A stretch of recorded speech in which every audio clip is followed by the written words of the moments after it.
Bom dia a cada uma e a cada um. Vocês me conhecem, para fins apenas de registro, eu sou Ari Plonsky, vice-diretor do Instituto de Estudos Avançados da Universidade de São Paulo, e é com enorme alegria que nós iniciamos hoje o segundo trecho da jornada da Cátedra de Educação Básica, uma parceria entre a Universidade de São Paulo, por meio do Instituto, com a Fundação Itaú Social. Aproveito para cumprimentar e agradecer mais uma vez a Fundação, na pessoa da Patrícia Guedes, que nos acompanha diuturnamente, porque ela participa das atividades, das reuniões, e noturnamente, porque cada vez que a gente se encontra, ela traz novas ideias, que certamente foram gestadas no período noturno.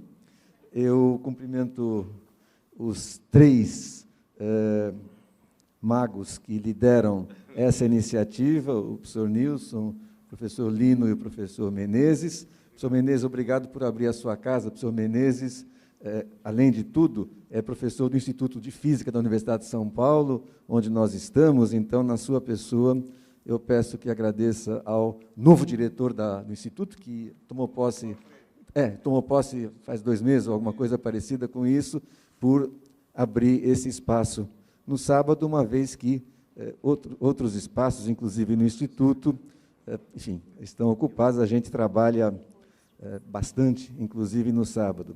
Eu cumprimento a comunidade dos educadores e educadoras, na pessoa da professora Bernadette Gatti, que é a nossa referência intelectual e emocional também. Cumprimento antecipadamente o professor Francisco Soares, que nos honrará com a sua palestra, o Chico, mais conhecido como Chico, e que nos cruzamos também em outros trechos da, às vezes, pedregosa trajetória da educação. Finalmente, eu agradeço a equipe de apoio, tanto do próprio Instituto, na pessoa do Aziz, com a equipe técnica que está gravando, que lidera a equipe técnica, a Cláudia, que está por aí, a equipe profissional que o Itaú, a Fundação Itaú Social, nos traz para reforçar o time, libras, gravação, suporte, lanche, enfim. Estamos começando. Professor Nilson. Obrigado, Ari. Gente, é um prazer recebê-los aqui de volta para continuar um trabalho que começamos no primeiro semestre. Vocês estão recebendo o livrinho que é a síntese das atividades do primeiro semestre, e há os vídeos, que são o registro documental, e há os vídeos sintéticos, né? Cada encontro, cada palestra foi reduzida a 15 minutos de um vídeo, que está também disponível aí para vocês. Então, o mapa do primeiro semestre está aí, e nós, com muita alegria, vamos reiniciar os trabalhos agora. Se no primeiro semestre o foco era a ação e a formação do professor, quer dizer, o trabalho do professor e a formação do professor, esse foi o foco. Agora, no segundo semestre, o nosso foco é a escola como uma unidade nessa relação entre o governo, as políticas educacionais e o aluno, a rede, as pessoas, né, a família, a sociedade. Os eventos do segundo semestre, todos são relativos, então, à escola em algum ponto de vista. Hoje nós começamos com a escola Diversidade e Equidade, vamos ouvir o Chico e a Bernadette na mesa. No evento de setembro, o tema vai ser a fragmentação disciplinar e essa ideia de transdisciplinaridade. No evento de outubro, a questão da gestão da escola estará no centro mais das atenções, e no evento de novembro nós esperamos muito dessa rodada nova com o pé na escola, e vamos fazer uma síntese, uma sistematização no evento de novembro, não é? Dos materiais produzidos. Sobre a dinâmica dos trabalhos, depois da fala do Chico, eu converso daqui a 2 minutos, mas agora eu passo a palavra para o professor Lino, que vai falar sobre essa continuidade entre o primeiro e o segundo semestre, e depois ao professor Menezes, que tem trabalhado muito ativamente com o grupo do Itaú no planejamento dos 8 semestres que virão, né, para a gente ter uma ideia, uma foto ainda de longe do que são as atividades daqui para frente. Não é? Lino, por favor. Bom dia. Então, olha, creiam, é em nome de vocês, é pensando em vocês, é para vocês, professores que trabalham na educação básica, qualquer que seja a disciplina, ou a série, ou a área em que trabalham, que a gente tem pensado as coisas da nossa cátedra. Então, para nós é uma alegria tê-los aqui e poder ver que, de alguma forma, esse nosso pensamento e essa nossa dedicação a vocês tem sido recompensada pela adesão de vocês ao que a gente está pensando como interessante. Como o Nilson falou, a ideia dessa cátedra, ela nasceu de um grupo de estudo que a gente fez o ano passado, e cujo resultado foi um livro, né, o Nilson comentou isso, que está disponível no site do nosso Instituto de Estudos Avançados. E graças ao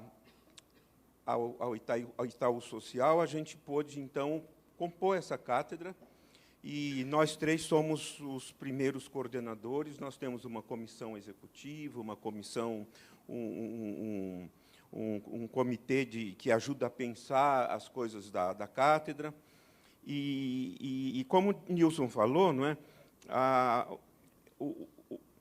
talvez o melhor que a gente tenha, o suco, vamos dizer assim, do que a gente pôde fazer no primeiro semestre, já sobre o patrocínio do Instituto de Estudos Avançados e do Itaú Social, foi esse livro que vocês têm em mãos, que resume, graças ao trabalho do Rodrigo Ratier, talvez o mais importante do que a gente falou nos seminários. Então, o que eu gostaria de pedir para vocês é que, quando puderem, deem uma olhada nesse, sobretudo para quem veio e para quem não veio no primeiro semestre, né?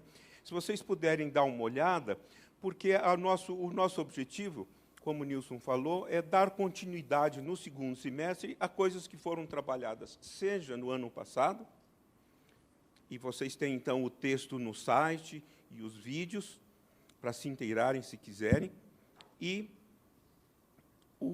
relativamente ao primeiro semestre, vocês têm o livro e os vídeos. Então, eu acho que esse material pode ser útil para os colegas que quiserem, no contexto, por exemplo, da coordenação pedagógica, do horário de reflexão que vocês têm na escola, ou mesmo pessoalmente, ele pode servir de oportunidade assim, de pensar, refletir, fundamentar, e se inspirar para coisas para aspectos, né, que são importantes para nós. E aí eu passo a palavra para o Menezes, mas antes disso, eu só sei um pedaço de uma poesia, e eu vou falá-la dirigindo ao Nilson, principalmente, porque é graças a ele que eu acho, ao trabalho dele incansável, obstinado, que esses 2 livrinhos porque são pequenos, mas livraços, porque reflete, quem sabe, o melhor do que se pôde fazer coletivamente nesses 2 últimos semestres, né? Então, o livro é o seguinte, é um poema antigo, é um verso antigo de Castro Alves. Ó bendito o que semeia, livros a mancheia, e faz o povo pensar. O livro caindo na alma, é germe que faz a palma, é chuva que faz o mar.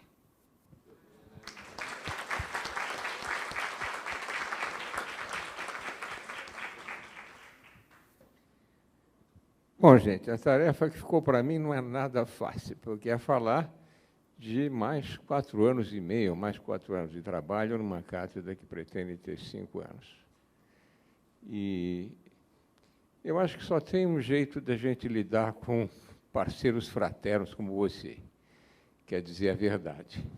E a verdade é que nós não sabemos como é que nós vamos tocar os próximos anos. Estamos trabalhando nisso. Então, eu vou começar a falar dos objetivos, e o que nós vamos, de fato, fazer depende muito de vocês. Nós temos tido a boa parceria, a continuidade da presença de vocês, o que é absolutamente essencial, e como caminhada conjunta, vocês têm que dizer como é que nós vamos caminhar também. Quer dizer, nós não estamos aqui deitando conhecimento. Aliás, nós já sabemos que a educação que pretenda simplesmente conduzir, discursar e tal, ela já não funciona mais. Ou é participação, ou é protagonismo, ou é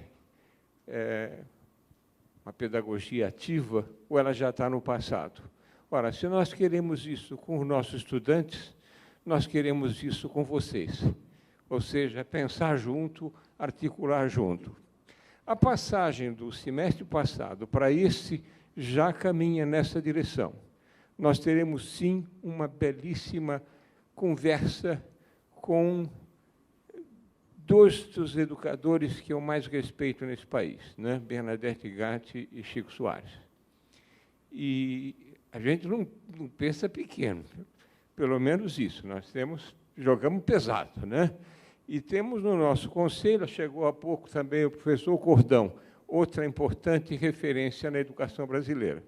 Então, nós temos no nosso conselho da cátedra gente dessa qualidade. Agora, nós temos diante de nós um problema muito grave, que é políticas públicas reais para a educação brasileira.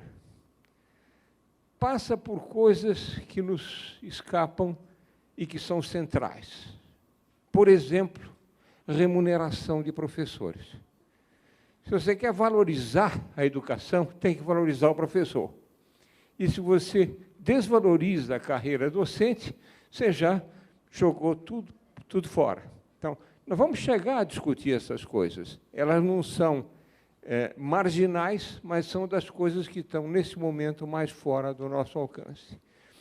O objetivo da cátedra é, ao longo desses anos, estabelecer efetivamente políticas públicas para a educação.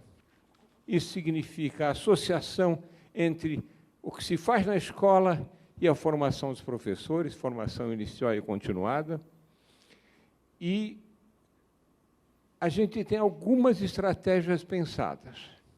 Uma delas é fazer uma coisa que eu acho que a Bernadette chamou de cartografia, que é o levantamento de experiências. Não é só que elas são bem-sucedidas porque colocaram o foco nelas, mas porque elas estão fazendo, a despeito das suas circunstâncias, um bom trabalho. E, às vezes, essas coisas têm que ganhar foco e dizer, olha só, então nós vamos fazer essa cartografia, e um dos nossos desafios é que nós queremos despaulistanizar a cátedra. Tá certo? É claro que São Paulo tem uma centralidade, como disse o Chico há pouco, acontece tudo aqui, por isso ele está até com medo de voltar para casa e a malinha dele está na porta, de tanto que ele viaja, né? Mas o Brasil é muito grande, riquíssimo, de experiências muito bonitas, desde o extremo sul, Rio Grande do Sul, Paraná, Santa Catarina, que tem uma certa vocação diferente ao extremo norte, ao nordeste, e nós gostaríamos, sim, de ter essa compreensão educação / Brasil, ou Brasil / educação. Se a gente não acertar isso, esse país está danado. Houve passos importantes nas últimas 2 ou 3 décadas, desde a Constituição de 88, mas insuficientes. Então, a gente vai usar da melhor maneira essa intimidade com vocês, professores e professoras brasileiros, para a gente pensar junto, achar alternativas, não viajar na teoria, mas associar a teoria e prática, e fazer isso nos próximos anos. A parceria Itaú Social é muito importante, não só porque nos financia, mas porque nos financia com um olhar permanentemente atento e crítico. Então, é uma parceria real, não é? Itaú põe grana e a gente faz o serviço. Nós fazemos serviço junto o tempo todo. E eu acho que essa associação é correta, é digna e tem que ser valorizada. E o fato da gente estar com vocês, as ideias do que fazer nos próximos semestres, 7 semestres, vai depender, sim, dessa parceria. E nós gostaríamos de estabelecer parcerias parecidas com essa, não com a mesma intimidade, em diferentes espaços do Brasil. Ou seja, ter alguns parceiros de referência para a educação brasileira em outros cantos. Tem algumas propostas sendo esboçadas. O pessoal brinca, diz que Nilson, Lino e eu somos 3 mosqueteiros, né? Agora apareceu um D'Artagnan aí, que é o Naumar. O Naumar, está vindo? Ele é também de uma cátedra do IEA. O professor Naumar logo mais estará aqui. Ele teve um problema no início da manhã, mas já está. Ele tem todo o jeitão de D'Artagnan, vocês vão ver também. Então, o Naumar traz umas ideias que a gente está de fazer alguns seminários em diferentes espaços do Brasil. Então, a ideia é muito ambiciosa, e por isso a gente trabalha com gente peso pesado, né? Então, sem vocês, essa cátedra não existe. Essa é a negação do que se chama cátedra. Cátedra é a coisa do catedrático, os assistentes, etc., e você tem uma cabeça que pensa e uma opção de gente que obedece. Essa é mais ou menos a ideia, a velha ideia da cátedra. E nós somos uma descátedra, né? Temos uns coordenadores aqui, tem uma massa de gente pensante como vocês, e essa passagem de seminários que são meramente um conjunto de palestras e debates para o que vai acontecer nesse semestre, que é uma fala estimulante e depois oficinas de trabalho, nós já damos o passo que nós queremos em direção a fazer a relação teoria-prática.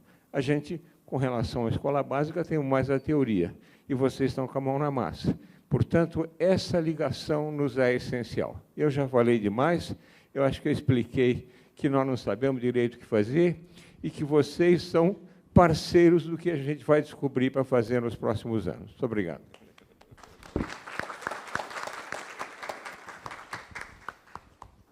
Gente, eu vou passar a palavra para a Patrícia para falar dessa parceria aí com o Itaú, os grandes rumos, né? E depois eu vou falar sobre a miudeza, sobre o trabalho em cada um dos 4 momentos de hoje, mas também tudo super rápido, porque o que interessa é a gente pôr a mão na massa e começar a ouvir o Chico e começar a trabalhar. Patrícia, por favor. Bom dia. Eu vou repetir, eu reforço os agradecimentos, os cumprimentos que o Ari já fez, e a todos aqui. Só tenho 2 pontos para falar, um sobre a cátedra e um sobre o tema, e vindo de provocações que apareceram nos encontros já da cátedra desse ano, né? Então, uma de uma professora que participou dos encontros no primeiro semestre, a Cláudia, que faz um trabalho super interessante na Zona Sul, que falou, nos intervalos dos debates, sabe o que é? É que, assim, entra política, sai política, e nós, na escola, continuamos.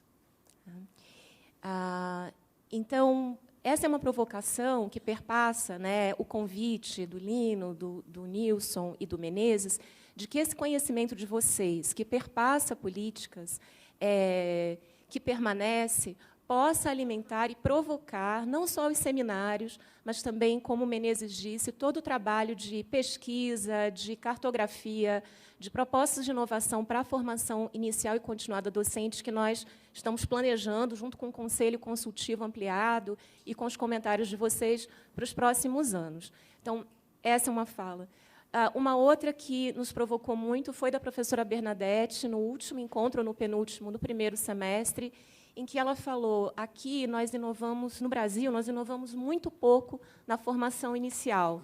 Você deve lembrar, Bernadette. E trouxe algumas sugestões, alguns de vocês que participaram, vejo vários aqui, se lembram dessa provocação, e você já ia trazendo alguns caminhos possíveis, né? Então, a gente quer resgatar essa função da cátedra num espaço estratégico aqui, né, na USP, no Instituto de Estudos Avançados, Que inovações podem ser lançadas, né?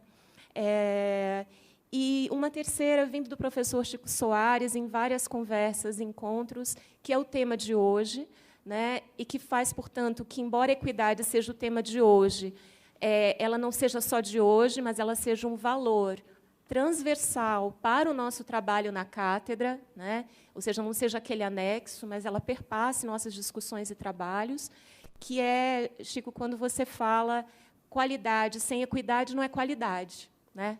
Então, eu acho que isso me inquieta, nos inquieta lá na Fundação, nos nossos parceiros, e que a gente possa continuar trazendo isso à luz. Tá? Então, reforço então, o agradecimento a vocês e esse convite para que esse nosso dia seja rico de inquietações, reflexões e propostas. Muito obrigada mais uma vez por estarem aqui. E eu tenho só uma obrigada, porque eu sempre esqueço dela, porque o dia é tão corrido, mas sem ela, a Fundação não poderia estar tocando isso, que é a Juliana Iadê. Juliana, dá um tchau para as pessoas, algumas já conhecem. A Juliana é da nossa equipe da Fundação, ela que está à frente pela Fundação Itaú Social no projeto da cátedra com o EA e os professores. Juliana foi professora de sala de aula por 10 anos, da educação infantil para ensino fundamental, depois mestrado, doutorado em educação, e decidiu, topou vir para a Fundação para nos provocar justamente nessa aproximação com vocês, professores, que tanto conhecimento e tanta inspiração podem dar e dão para a formação do país, para essa sociedade que em que a gente vive. Tá? Então, muito obrigada mais uma vez, e obrigada, Ju.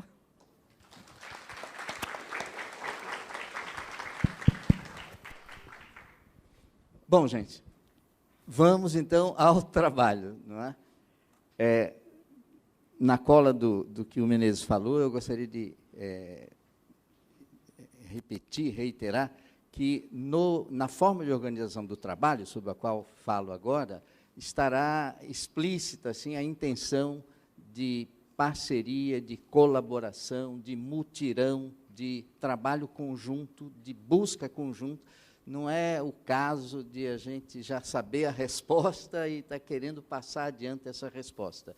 A gente procurou, na organização das atividades, inclusive dos semestres que virão, procurou explicitar bem as perguntas, as dúvidas, que são muitas, não é?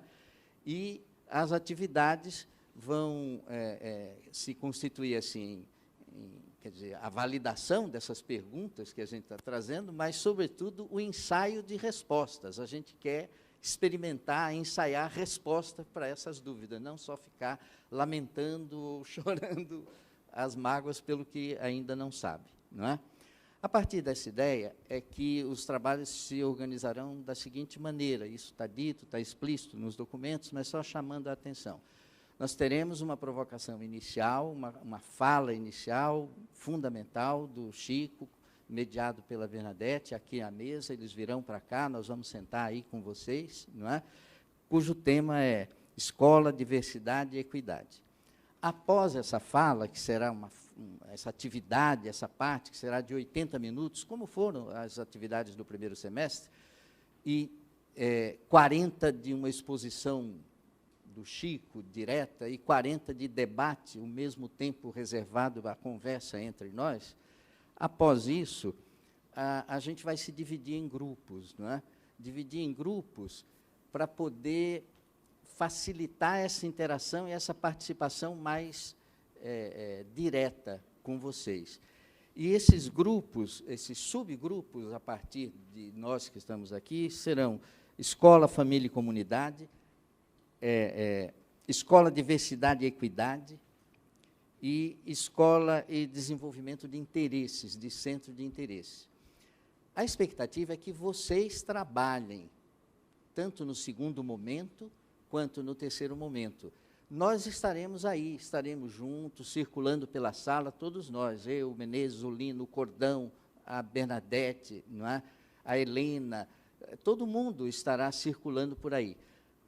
Alguns, 2 pelo menos, foram indicados para ficar mais especificamente numa sala, não é? Mas estaremos circulando por todas. No Escola, Família e Comunidade, o Menezes e a Cláudia Sintoni, está ali a Cláudia, não é? Estarão vamos dizer assim, catalisando na sala, né, as ações, mas todos passaremos por lá. No Escola Diversidade e Equidade estará a Eliana. Cadê a Eliana? Está chegando. A Eliana e o Billy, que também ainda não chegou, né? Está lá? Oi, Billy. Tudo bom? Bom, estarão os dois lá e a gente também circulando. E no terceiro grupo, Escola de Desenvolvimento de Centro de Interesse, a Helena vai estar mais radicada aí, não é? A Helena Singer e a Cláudia Petri. Cadê a Cláudia? Está lá também. Né?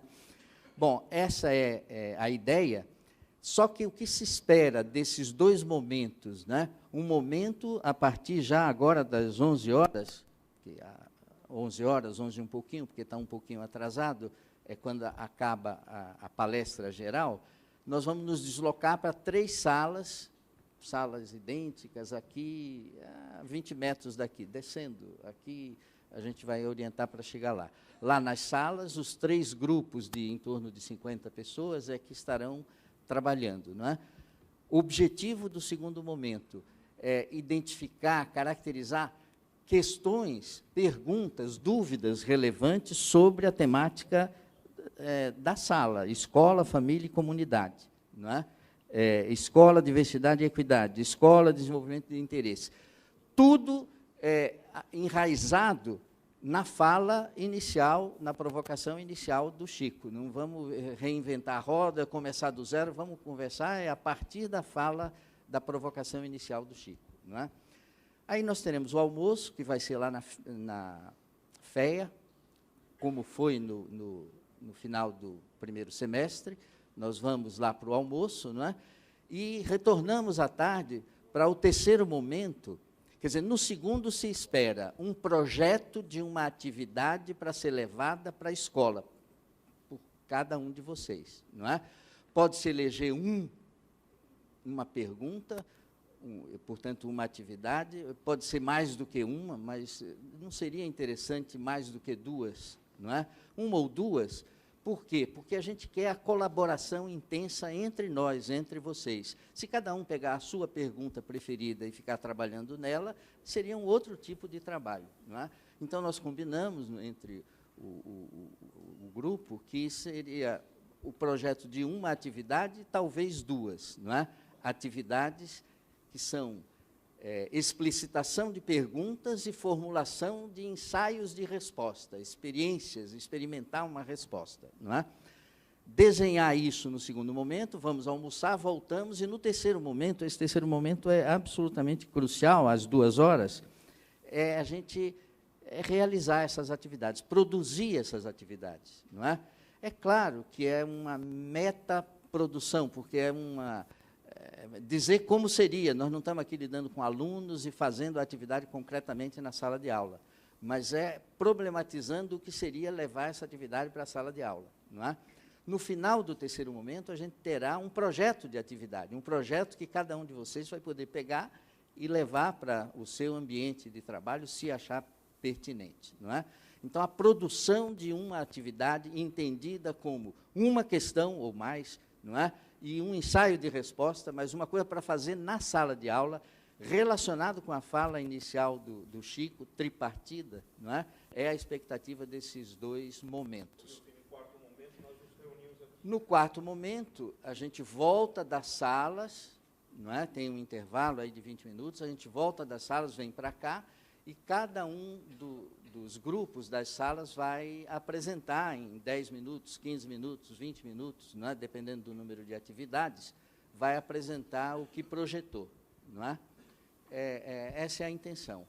É um formato novo, vamos todos aprender com ele, não é? Com esse formato, tá certo? Mas não há como não ser produtiva a interação, a conversa com todos vocês. Vamos, então... Pois não, Menezes? Eu queria reforçar uma coisa que não ficou claro na minha fala. Nós estamos aqui no Instituto de Física. Eu tenho a ver meio século com esse pedaço aqui. Mas nós estamos, de fato, no Instituto de Estudos Avançados. O Instituto de Estudos Avançados é quem abriga esse trabalho. E não sei se porque está sendo dirigido por um médico, um engenheiro, economista, etc., o avançado não é avançado relativamente à universidade, é avançado para fora da universidade, para as necessidades do país. Então, eu estou dizendo isso, o Ari é o coordenador geral desse esforço, porque a mim me parece muito importante que a universidade tenha um instituto com essa vocação, que é trabalhar conceitualmente questões que transbordam da universidade, e é avançado nesse sentido. E o que é avançado aqui são vocês. Eu convido, então, o professor José Francisco Soares, nosso convidado de honra aqui, e a membro ativa, participante, devemos muito a ela, do grupo, professora Bernadette Gatti, que vai mediar o diálogo, as questões, né, na segunda parte dessa atividade.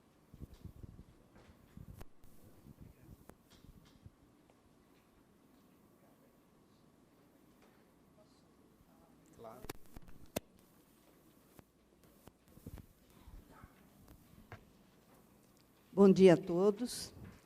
Bom, mais uma vez estamos aqui reunidos e dessa vez vamos trabalhar bastante, né? Porque vocês já perceberam a tarefa que o professor Nilson deu para todos nós, né? Produzir um projeto de trabalho numa sala de aula, né? Que será discutido depois do fim do dia, a partir das problematizações que teremos aqui, né? Eu não vou ficar detalhando o currículo do professor Francisco Soares, caro colega e amigo, de muitas discussões, mas apenas dizer o seguinte: hoje ele é professor emérito da Universidade Federal de Minas Gerais, que ainda não consta no currículo dele.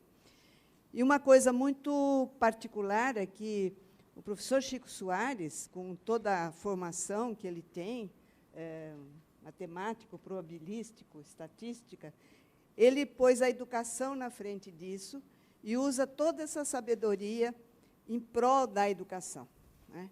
E esta é uma característica muito importante, porque, em geral, economistas e estatísticos usam muito os dados para fim de ficar rodando em cima dos dados, né?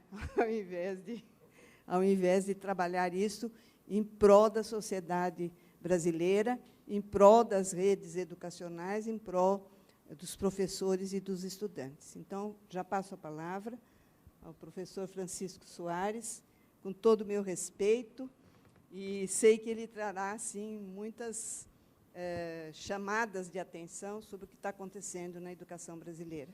Está ligado? Bem, Bernadette, muito obrigado. Quando eu recebi o convite me chegou com o nome da professora Bernadette, que o convite da Bernadette, todo mundo que trabalha em educação no Brasil aceita. Então, eu estou aqui sábado de manhã, longe, uma semana difícil, Bernadette. Mas, nas falas anteriores, algumas coisas importantes apareceram. O Menezes falava da centralidade de São Paulo, e a gente tem que reconhecer da centralidade, em termos do conhecimento da USP. É muito importante a gente notar que essa universidade, a melhor universidade brasileira, ela está preocupada em também produzir conhecimento, produzir a formação nessa área, né? Isso é uma alegria muito grande. Para a gente que não é daqui, sempre dá um friozinho na barriga, né? Quer dizer, eu estou aqui diante de pessoas que têm contribuições muito importantes, né? Eu falava com o Lino, né? Nossa, Lino, se eu soubesse que você estaria aqui, eu tinha que ter preparado mais, né? Mas o Nilson também tem anos e anos e por aí várias outras pessoas, né? O professor Ari, que estava aqui. Então, eu chego assim com muito respeito, né? E quase como um bom mineiro, né? Pedindo licença para falar. Bernadette sintetizou qual é a minha fala, ou seja, eu estudei matemática, eu fiz doutorado em estatística e cheguei na educação com um pouco como acaso, mas, para mim, eu falei, gente, mas é a educação a quem a minha estatística deve servir.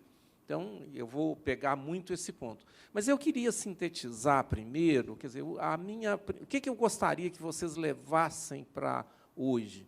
A primeira, eu queria que você sublinhasse a palavra equidade. Mas eu queria dar um caso, né? Mineiro gosta de contar, que a metáfora em Minas é caso. Né? Eu usava muito essa palavra e continuo usando, mas eu estava numa reunião com o Sérgio Bitar. Sérgio Bitar é um senador chileno, ele foi ministro da Educação 3 vezes, foi ministro do Allende, depois foi ministro da Bachelet, e ele me ouviu, e ele falou: Chico, todo mundo me chama de Chico, você fala muito bem. Aí ele fez uma longa pausa e disse: ninguém te entende. Você, que é político, né? Eu tenho aprendido muito com o político. Falou: ninguém entende equidade, as pessoas entendem desigualdade. Então, desde essa época, eu tenho sempre colocado, eu vou explicar a minha posição, mas da ideia de que nós temos que ter, na nossa cabeça, a ideia de diminuir desigualdades. Isso é muito importante. Quando chegar na escola, isso vai ter uma dificuldade maior. Mas a gente não pode perder a ideia que o objetivo não pode ser apenas um objetivo de aumentar uma certa média aí qualquer. Eu tenho uma segunda métrica, eu vou elaborar isso. Então, essa é a primeira ideia que eu gostaria que ficasse claro. O Brasil tem que trazer a discussão de desigualdade para o centro do debate educacional também. Nós temos o problema de desigualdade muito mais amplo, mas a gente não pode fugir dessa discussão. A minha abordagem na diversidade vai ser uma abordagem mais pedagógica. Eu falei com a Helena quando eu a vi, e falei: Helena, eu fiquei tentando saber como que eu falaria de desigualdade, de diversidade. Então, eu vou dizer, a escola tem que estar aberta para as pessoas que fazem escola, para a comunidade, para os cidadãos, para os indivíduos, e ela, então, tem que reproduzir, nas suas opções, as diversidades necessárias para essas pessoas que agora estão na escola. Entretanto, a diversidade de opção não vai ser contra a aquisição dos conhecimentos. Mas, então, são essas duas ideias da equidade. Eu vou começar com a equidade.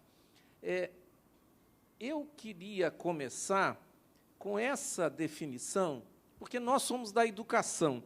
Então, eu queria começar, educação essa é a definição que está, basicamente, na resolução do CNE sobre a base. Então, educação é um processo intencional, organizado, e aí eu tenho aquisição de conhecimentos, habilidades, desenvolvimento de atitudes, as atitudes que refletem valores éticos, culturais e emoções, e depois da capacidade de mobilizar esses recursos para encontrar a solução dos problemas da vida dos estudantes. Um pouco longo, mas aqui está muito claro. Olha, é aprendizado de 3 dimensões: conhecimentos, habilidades e atitudes. A ideia de que educação é aprendizado precisa sempre ser enfatizado. A gente vai à escola para aprender. Qual foi a novidade? É que antes, lá no interior de Minas, né, a gente ia à escola para o conhecimento, e só. Né? Por quê? Porque os valores e as atitudes eram funções da família. Né? E o saber fazer, ele estava diminuído, porque o mundo era muito previsível. Se você estava ali, que era uma das coisas que mais me oprimia, era você olhar aquele mundo e falar: eu vou ser aquela pessoa ali? Não, eu não quero ser, eu quero sair daqui. Né? Tem as consequências. Mas agora a gente diz: essas 3 coisas, elas têm que estar na escola. Vamos lá. Então, a gente não pode brigar. A escola tem que tratar do conhecimento, ela tem que tratar de tornar esse conhecimento, de usar esse conhecimento, eu vou elaborar, e, finalmente, a gente fala muito isso, mas a gente tem que trazer para a nossa rotina, quer dizer, nós somos educadores, percebe? Eu sou professor, e, sendo professor, eu crio uma legitimidade, mas eu não posso fugir dessa dimensão de que o meu papel ali é um papel de referência para uma criança, para um jovem. Então, esse é um mundo novo. Bem, este mundo, entretanto, o que a gente vai fazer na escola? Eu vou enfrentar os problemas da vida. Se vocês olhem a minha definição, eu falo essas 3 coisas para quê? Para encontrar a solução do problema da vida dos estudantes. Quer dizer, o tempo todo a gente está enfrentando problemas que não são resolvidos nem só com conhecimento, nem só com habilidade, nem só com as atitudes. Percebe? A gente precisa de juntar tudo isso. Então, essa é a ideia que eu estou utilizando. E aqui, gente, existe, tanto aqui quanto aqui, existe um pouco de polissemia, né? Eu não vou entrar numa guerra semântica, apenas entendam de que eu estou falando. Eu usei aqui, para satisfazer os meus colegas mais os amigos, né? Que é a palavra saber, né? E aqui a palavra. Eu vou elaborar um pouquinho isso. Esse é o meu referencial que eu tenho utilizado. Então, eu tenho aqui o conhecimento, que está aqui dividido em 4 tipos, eu não vou entrar. Aqui tem as habilidades e as atitudes, e tem essa trama aqui que caracterizam as competências. Eu gosto muito disso, isso aqui é do modelo conceitual da Educação 2030. Eu já falo sobre isso. Esta palavra aqui, habilidades, ela está utilizada mais no sentido do savoir-faire, do know-how, do saber fazer. Ou seja, a habilidade não é uma competência restrita nesta maneira de apresentar, que é o modelo que hoje, vários grupos, mas, em particular, o modelo do Educação 2030 está defendendo. Então, eu trabalho muito com isso e acho que isso tem me ajudado, espero que ajude vocês, a gente ter um determinado harmonia no que nós estamos defendendo para a escola. Mas agora eu queria chamar muito a atenção de uma coisa que, para mim, me ajuda. Quando eu falo aprendizado, eu posso falar do conhecimento, da habilidade e das atitudes. Mas a gente aprende. A gente lá, é muito interessante, as socioemocionais, às vezes estão aqui, às vezes estão aqui. Mas quando eu posso aprender colaboração. Né? É aprender, sim. Este aprendizado não é física, não é química, não é matemática, mas é um aprendizado. Então, os aprendizados são todos esses. Tá? Eu preciso ainda elaborar um pouquinho isso, primeiro chamando a atenção. Olha, conhecimentos, habilidades. Aqui eu estou separando, muita gente separa, atitudes e valores, não são conceitos concorrentes. Percebe? São desenvolvidos de forma independente. Interdependente, obrigado. Gente, isso é tão importante na minha maneira de pensar, quer dizer, eu não sei se aqui vocês falam assim, tudo junto e misturado. Né? Quer dizer, eu não posso... nós estamos vindo de um mundo era do conhecimento. Né? A ideia de valor, principalmente num país, no momento que a gente está vivendo no Brasil, a escola tem que estar atenta a isso. Mas eu não vou criar uma escola que não fale do conhecimento. É no processo de aprender isso ou isso, eu vou também estar envolvido nessas outras coisas. Isso, para mim, é muito importante, eu acho que isso sinaliza algo, e aí eu tenho essa metáfora que eu adoro. Isso aqui chama bilro, né? E aqui está a rendeira, isso mexe muito comigo, minha mãe sabia fazer isso, mas é mais um infográfico do Nordeste. Então, a rendeira, ela joga os bilros, e ela vai fazendo a renda. A renda é o estudante. Quer dizer, cada estudante é único. Será que esse bilro aqui não tem importância? E se isso fosse colorido? E se fosse esse bilro que desse toda a graça daquela renda? Percebe? Então, essa é a ideia, que é uma ideia importante, né? A ideia de que nós estamos juntando. Então, aqueles 3, por sorte, aqui, eu tenho 3 dimensões, e, por sorte, eu tenho aqui o resultado. Toda vez que eu falo isso, Bernadette, eu me lembro muito, meus pais, né, lá no interior de Minas, minha mãe chegou a terminar a escola primária, né, que é uma das razões por que eu estou aqui. Quer dizer, em 1926, ela tinha terminado o ensino fundamental. Né? E eu fui fazer uma tese, fui para os Estados Unidos, e aí minha mãe, então, me escreve, meu filho, eu já sei o que é uma tese. Eu inventei um ponto de crochê e fiz a colcha. Nós, na universidade, detestamos fazer a colcha. Por isso que eu acho que é importante a gente interagir com vocês. Bem, isso então são os conceitos. Eu estou trabalhando com essa referência, que é a referência. Existe um grande acordo internacional de todos os países do mundo, de todos os órgãos, e eu fico super feliz que quando eu fui na equipe do ministro Janine para essa cidade na Coreia, onde o Brasil, de forma simbólica, também assinou essa declaração. E o que essa declaração faz? Então, a declaração é a quarta dos Objetivos do Desenvolvimento Sustentável. São 17, tem objetivos para várias áreas. Mas o quarto, que era o objeto lá de Incheon, percebam, olha o que o mundo está dizendo, 190 países. Assegurar uma educação inclusiva, equitativa e de qualidade. E promover oportunidades de aprendizado ao longo de toda a vida para todos. O Brasil tem enorme dificuldade de dizer isso aqui para todos. Então, esse é o mundo onde eu estou. Quer dizer, eu quero uma educação inclusiva, equitativa e de qualidade. Eu vou elaborar, então, qual que é o sentido que eu dou para isso. Mas eu estou nesse mundo daqui. Quer dizer, eu agora vou colocar alguns números, mas essa aqui, por assim dizer, seriam os meus valores. Valor, gente, conceito, teoria, universidade. Como que isso cai na escola? O Nilson insistiu muito nisso. Olha, nós estamos aqui para ter uma reflexão no concreto. Eu me lembro, no doutorado, eu convivi com um colega, um sociólogo. Bernadette e os meus colegas de mais de 70 anos vão saber disso. Em 64, o Brasil ganhou o Festival Internacional de Teatro Amador. Quer dizer, um grupo da PUC de São Paulo organizou Morte e Vida Severina, que era o Chico Buarque tinha acabado de fazer a música, musicou aquele poema. Então, esse meu colega, que foi meu colega nos Estados Unidos, ele era o coveiro. Então, ele falou, Chico, você não imagina, eu não sou ator. Quer dizer, nós fizemos 300 apresentações.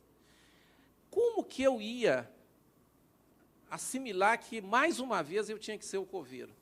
Então, para mim, foi uma experiência muito interessante. Então, ele conversando.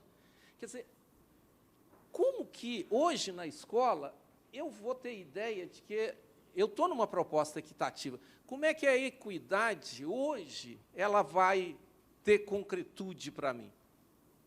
A gente precisa falar disso. Aí os anos passam, e essa minha colega, que é professora de língua portuguesa, ela dava aula no EJA, à noite. Aí chegou, fez a chamada, cadê Douglas? Aí um aluno gritou lá de trás, 171, professor. Eu não sei se é 171 ou 173, assalto à mão armada. É 171. Então, aí você imagina, a nossa ideia, não, ainda bem que prendeu e tal. Aí, ela contando para mim, eu fico emocionado até hoje, ela falou, ele já teve acesso a um advogado? Quer dizer, na hora em que ela fala isso, ela me deu uma lição assim fantástica. Por quê? Aí ela vai contando. No dia seguinte, ela fala, vamos escrever para ele. Ela era professora de leitura. Quer dizer, naquele dia, ela trouxe aquela imagem, aquele conceito da equidade para o concreto. Quer dizer, essa é uma pessoa que precisa ser incluída. Não é exatamente a pessoa mais simpática que a gente vai fazer, mas a ideia de cidadania não pode ter exatamente filtros de simpatia, né? Quer dizer, aqui nós temos que descobrir, a gente só vai descobrir falando sobre. Vamos ver, gente, se eu consigo me comunicar. Eu falo assim, imagina uma reunião de dentistas. Eu tive um dente aqui que funcionou durante 30 e tantos anos. Depois ele caiu, e aí agora a gente faz implante, né? O dentista falou, Chico, eu tenho que tomar muito cuidado, que passa um nervo aqui embaixo. Se eu errar, você vai ficar com a boca torta. Eu falei, ai, meu Deus, eu estou lá. Aí eu falei, quando que ele aprendeu? Né? Porque toda vez que a gente fala, os meus colegas são da universidade, falam, todo mundo então fica querendo mostrar que sabe as coisas. Né? Então ele fala, não, a gente conversa muito sobre isso. Quer dizer, eu estou agora tratando com você, mas eu já, antes discuti, já experimentei. Então, a gente tem, dentro do nosso profissionalismo, que trazer essas ideias para a nossa rotina. Tá? Então, esse que seria o meu desafio. Como que estas ideias, um pouco teóricas, então, a inclusão, a equidade e a qualidade, elas têm que impactar a nossa conversa. Ela tem que impactar as nossas ações. Se a gente não tiver exemplos concretos disso, nós não vamos conseguir trazer isso. Muito bem, então deixa eu continuar. Eu não posso caminhar, gente, sem falar do direito à educação. Eu coloco esse menino simpático aqui, e ele está levantando a mão e falando, ô, diretora, eu tenho direito a quê? Percebe? Essa é uma ideia importante. Né? Direito à educação, na minha maneira de pensar, é direito de aprender. Bem, agora eu entro em coisas um pouquinho mais concretas e mais difíceis. Eu vou à escola para quê? Para ter o meu direito garantido.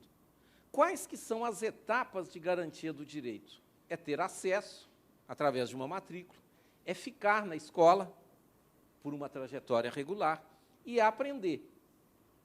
Então, essas coisas aqui são todas mais polêmicas. A primeira palavra polêmica é a palavra resultado.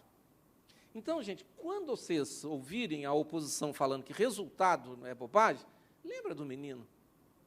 Ele está te falando, olha, eu tenho direito de aprender. Se ele não aprendeu, percebe? E, portanto, não pôde, eu não tenho uma evidência concreta do aprendizado, alguma coisa está errada. Nós que temos acesso, no fundo, quando a gente está contra a ideia do resultado, a gente está dizendo, eu o chamo de Jonathan, porque toda criança mais jovem tem pelo menos ele deve ter um H, um Y. Vocês já repararam que os nomes... Ninguém chama José Francisco Soares como eu. Então, ele está dizendo o seguinte, olha, eu não aprendi. Oi, vocês aí, eu não aprendi. Quer dizer, para que ele possa dizer isso, a gente tem que fazer as pazes com os resultados. Aqui é muito fácil. O acesso eu meço pela matrícula. A matrícula é o censo escolar. Né? O censo escolar, gente, ele é cada dia mais uma ferramenta absolutamente fundamental de cidadania. Sabe por quê? Que lá a criança não some. Na hora que o INEP criou um código, e eu vou elaborar isso depois, a gente sabe a trajetória dessa criança. Né? Eu estou falando muito da ideia da trajetória regular. Tem muita gente que fala em aprovação, reprovação, defasagem de idade séria. Eu acho tudo isso justo e razoável. Mas, entretanto, o que eu quero? Eu desejo uma trajetória regular para cada estudante. O que é trajetória regular? Aos 6 anos no primeiro ano, aos 7 anos no segundo ano, aos 8 anos no segundo ano.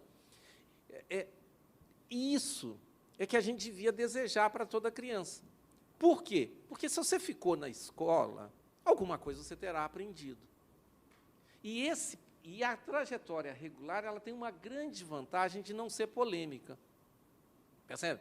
Então, se a gente conseguisse, para cada escola, ter a trajetória dos seus estudantes, seria um enorme avanço. Isso é possível hoje. São Paulo já é possível há muitos anos, porque São Paulo já faz o censo por aluno, mas o INEP já faz desde 2007.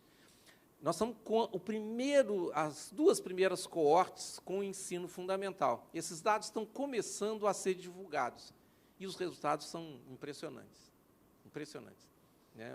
Eu fiz um estudo muito preliminar, São Paulo está muito melhor do que o resto do país nisso, mas, depois de 5 e 4, depois de 9 anos, tipicamente, a gente tem 40% das crianças com trajetória regular.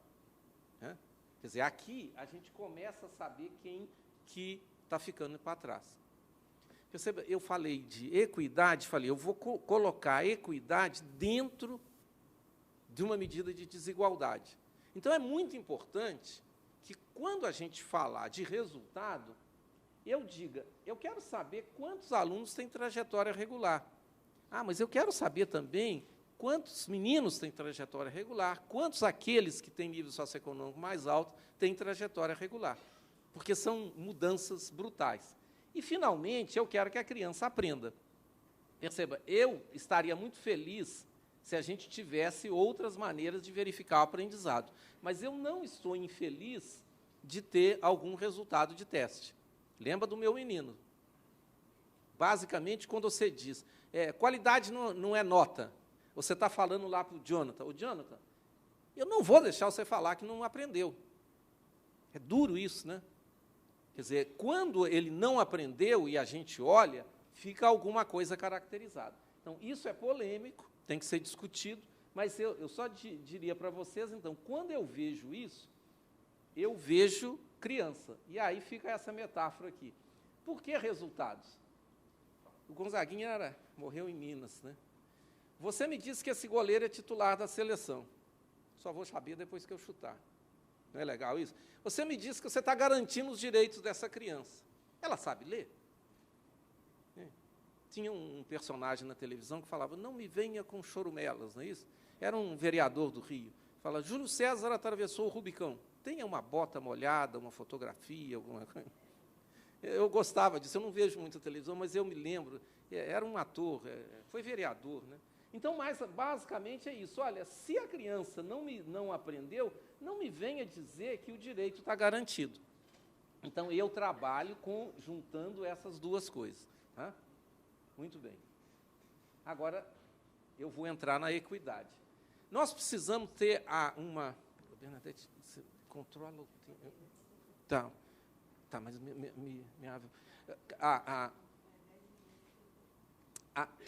a palavra agora é equidade.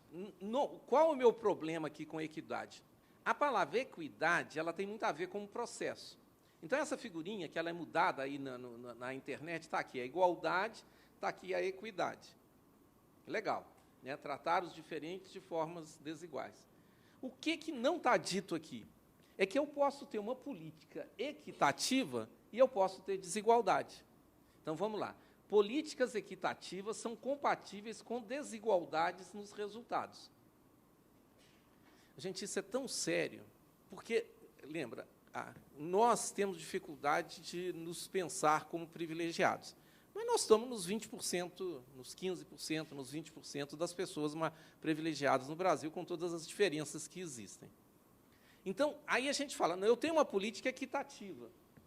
Eu não falo de desigualdade. Quando você faz isso, você transferiu a responsabilidade para quem? Para a criança.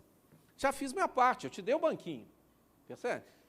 Agora, se você não está conseguindo aprender com as condições que eu te dei, o problema é seu.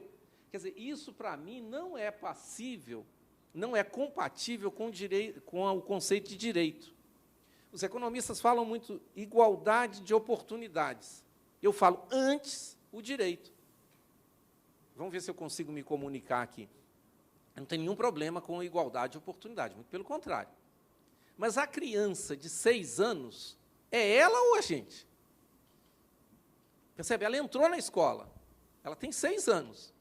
Eu vou dizer, olha, eu já fiz o que tem que fazer, agora é com você. Não, na minha maneira de pensar, eu entendo que a gente teria uma sociedade melhor, eu tenho uma responsabilidade, enquanto instituição, de garantir o direito daquela criança. É claro que, na medida em que aquela criança vai ganhando autonomia, as decisões que ela toma vão impactando.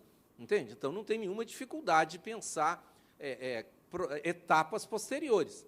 Eu não tenho nenhuma dificuldade de pensar a meritocracia, mas pensar a meritocracia sem igualdade, é um cinismo social, né? Então, políticas equitativas são compatíveis com desigualdade. Então, eu tenho... Deixa eu contar isso primeiro. Então, eu tenho que olhar as desigualdades.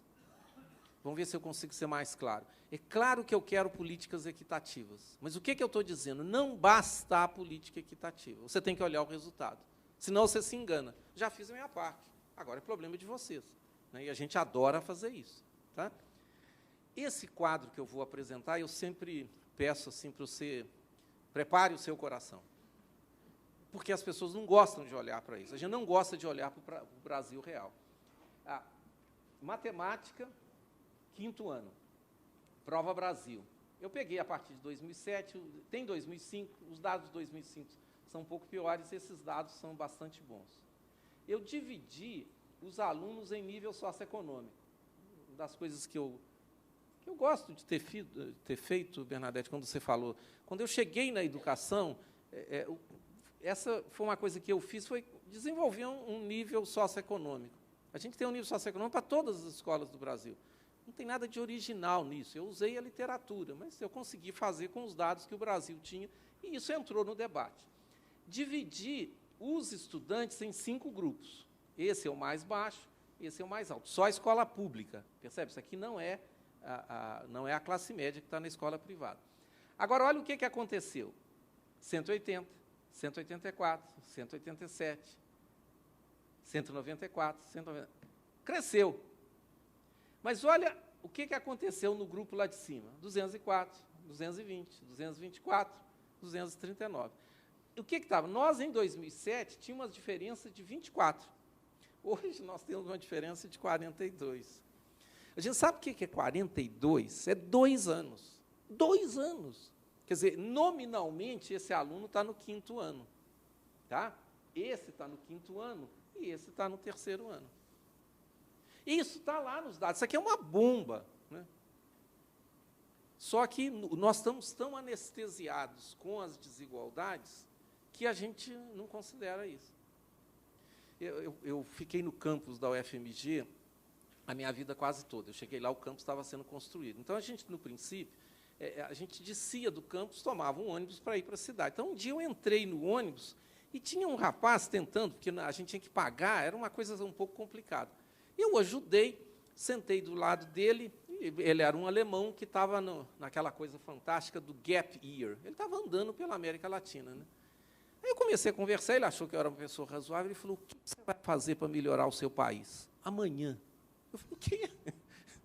Quer dizer, esse senso de urgência que um quadro como esse traz para a gente não tem como sociedade. Eu sei que cada um tem uma maneira de ser. Mas o que eu gostaria, então, que cada um levasse? Isso está lá na escola. Na escola, eu não vou conseguir ver com essa clareza, entende? Mas eu tenho que ter a clareza da desigualdade. Bem, agora eu preciso falar desse ponto, gente, porque é uma coisa complicada aqui. Eu estava conversando com um secretário e ele fez um planejamento estratégico dizendo que ele quer ser o primeiro no IDEB. Aí eu lembrei de um colega meu, né, que falou, cuidado com o que você pede a Deus, que ele acaba lhe concedendo. Então, o IDEB é ótimo, porque ele chamou a atenção da ideia do meu menino. Eu não estou aprendendo. Mas ele esconde esse tipo de desigualdade. Olha bem, eu coloquei aqui nível socioeconômico da escola. Tá? Eu vou omitir a cidade, cada pontinho desse é uma cidade. E aqui eu coloquei o IDEB. Então, olha bem, o que eu estou vendo aqui? Cresce o nível socioeconômico, cresce o IDEB, que é o que todo mundo faz, né? Eu estou cansado de chegar em determinadas cidades, as pessoas falam, não, nós aqui estamos muito bem. Aí eu falo, olha, você está bem porque você coloca os pobres aqui, os outros aqui, e aqui dá. Né? Eu cheguei um dia no Paraná, a professora falou, nossa, professor, nós estamos muito bem, o IDEB da nossa... Isso já tem muitos anos. O IDEB da nossa escola é 6. Eu falei, mas a senhora é daquela escola ali. Eu estava no centro de uma cidade pequena do Paraná. Né? Eu falei, mas como é que o senhor sabe? Eu falei, não tem graça. Quer dizer, quando eu seleciono, eu tenho bons resultados. Tá? Então, isso agora tem as seleções todas do Brasil. Tem a seleção socioeconômica, tem a seleção de exames, quer dizer, as escolas técnicas federais fazem um exame. Depois falam, não, nós já resolvemos o problema do ensino médio. Não tem jeito de ser como eles são, eles selecionaram. Os colégios privados selecionam. Né? Eu, quando estive no INEP, eu lutei para que isso daqui não fosse a única maneira. Então, gente, não dá para ser... O que eu estou defendendo? Eu não vou brigar, nós precisamos de uma medida geral, mas eu tenho que ter uma medida do que está acontecendo, da desigualdade. Percebe? Então, o meu ponto aqui, o nosso planejamento não pode ser centrado nessa medida só. Ele tem que ser centrado numa medida que eu falo do nível, eu acho que eu tenho alguma coisa, e da diferença. Bem, como é que eu estou tratando isso? Basicamente, eu teria uma distribuição que eu chamaria de distribuição ideal e teria uma distribuição que é a distribuição de um determinado grupo de estudantes. Na realidade, o que eu preciso saber é quão longe essa está dessa daqui. Foi o trabalho que nós acabamos de fazer, e ele está baseado nesta ideia de equidade como resultado. Vamos ver se eu sou claro aqui. Eu falei de equidade de processo. Eu trato os iguais, os desiguais, de forma desigual. Mas eu quero equidade como resultado. Ela ocorre quando grupos de estudantes, definidos por qualquer critério, têm a mesma distribuição de aprendizado. Vamos lá? Qual que é meu sonho? Os Josés e as Marias. É quando eu chamo José Francisco Soares. Por quê? Porque a minha mãe, claro que eu tinha que estudar matemática, né, Bernadette? Ela tinha uma regra de formação. Ela não sabia quantos filhos teria. Então, se for homem, vai ser José, mais o nome do santo do dia, mais Soares. Não nasceu nenhuma menina, então eu nunca não guardei qual que era a regra, mas seria Maria alguma das coisas. Então, eu tenho um problema, Nilson, que tem a família muito católica no interior, e tem 4 São Franciscos. E o meu São Francisco é o menos poderoso, é 10 de outubro. Né? Não, ele era o padroeiro de Portugal, na época do terremoto de Lisboa. Aí o rei demitiu. Então, eu tenho um pouco de dificuldade. Mas vamos lá, os Josés e as Marias. Quando que o mundo estará legal? Quando eu olhar isso e falar, não sei quem é do José, quem é da Maria. Pensei, depois que eu disse, você já fala, esses aqui são os de nível socioeconômico alto. Esses aqui são de nível socioeconômico baixo. Por quê? Porque eles estão mais para baixo. Eles estão concentrados em valores menores. Então, o que eu gostaria? Eu gostaria que você visse o gráfico e não soubesse de onde que ele está vindo. Tá? Esta que é a ideia. Infelizmente, matematicamente, isso não é tão simples assim. Tá? Então, equidade como resultado é quando o grupo dos estudantes... Então, equidade é um conceito coletivo. No nível individual, não tem problema nenhum. Entende? Eu posso ter uma Maria muito melhor do que um José. Agora, se todas as Marias forem melhores do que os Josés, eu tenho um problema. Tá? Então, equidade é uma questão do grupo e as diferenças são bem-vindas. O que acontece? Por que eu estou falando isso? Porque eu posso ter exclusão. E eu posso ter exclusão por 2 processos. Eu posso ter exclusão porque o aluno não aprendeu o que precisa para uma vida plena. Não aprendeu a ler. Percebe? Isso é muito complicado. Aprender a ler no sentido que a gente definiria. Ler e entender um texto. Mas ele pode ter aprendido menos do que seus pares. É gozado que isso daqui tem muita visibilidade. Todo mundo fala, não, nós precisamos que todo mundo aprenda. Mas se eu continuo tendo um grupo que aprende mais, depois que fizer a seleção, só vai ter aquelas pessoas lá na frente. Não sei se eu sou claro. Porque tem muita gente que fala, não, eles falam assim, não existe problema de desigualdade. Né? Eu tenho alguns amigos economistas que falam, existe um problema de pobreza. Eu falo, é? Quer dizer, então, depois que todo mundo tem desempenhos um pouco adequados, você não vai considerar que os pobres têm desempenho abaixo dos outros e, portanto, na hora que você fizer um concurso, na hora que você selecionar, só vai pegar aqueles... Quer dizer, isso aqui é tão sério quanto isso. São 2 problemas. Tá? Então, por isso é que a gente tem que preocupar com a desigualdade. Desigualdade aqui medida no grupo. Tá? Isso é muito importante e é lógico que eu preciso de ter excelência no país. Né?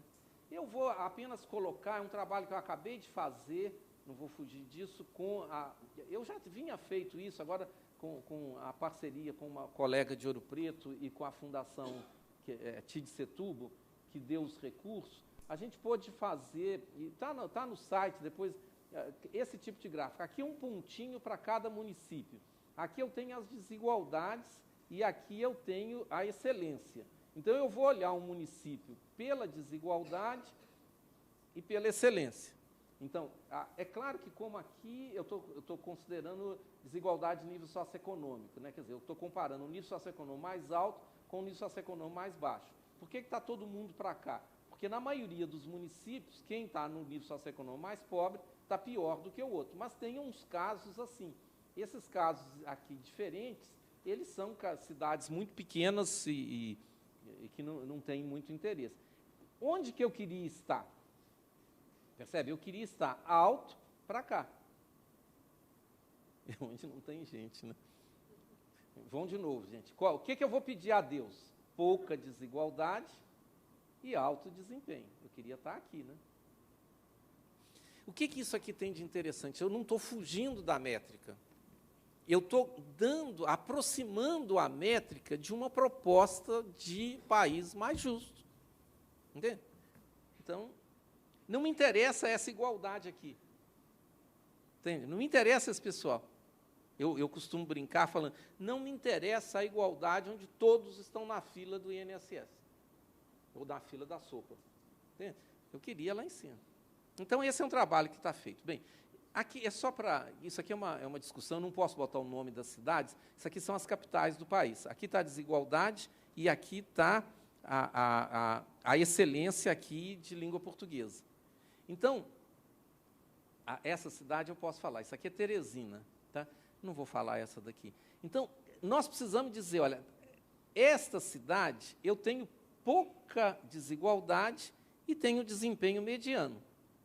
Esta cidade, ela tem um alto desempenho e uma enorme desigualdade. Então, eu cheguei aqui e falei com o secretário. O secretário falou, não, nós aqui está muito bom, nosso DEB é muito alto. Tal. Eu falei, ser pobre aqui é um desastre. Eu falo muito isso, eu gosto muito de Teresina, porque Teresina eu falo, você pode melhorar, mas eu não quero que você faça isso. Entende? Eu quero que você faça isso. Então, gente, o que eu estou dizendo aqui, né, o resumo daqui? As métricas, elas nos ajudam, mas elas têm que ter alma. Entende? E alma pedagógica. Quer dizer, eu quero que a criança aprenda. Bem, a segunda parte... Quantos minutos eu tenho agora, Bernardo? Tá. A segunda parte, que eu vou ter que... pelo que o Nilson explicou, vocês vão ter outras oportunidades. Então, qual que é a minha ideia da diversidade? Eu quero manter todo mundo aprendendo. Tá?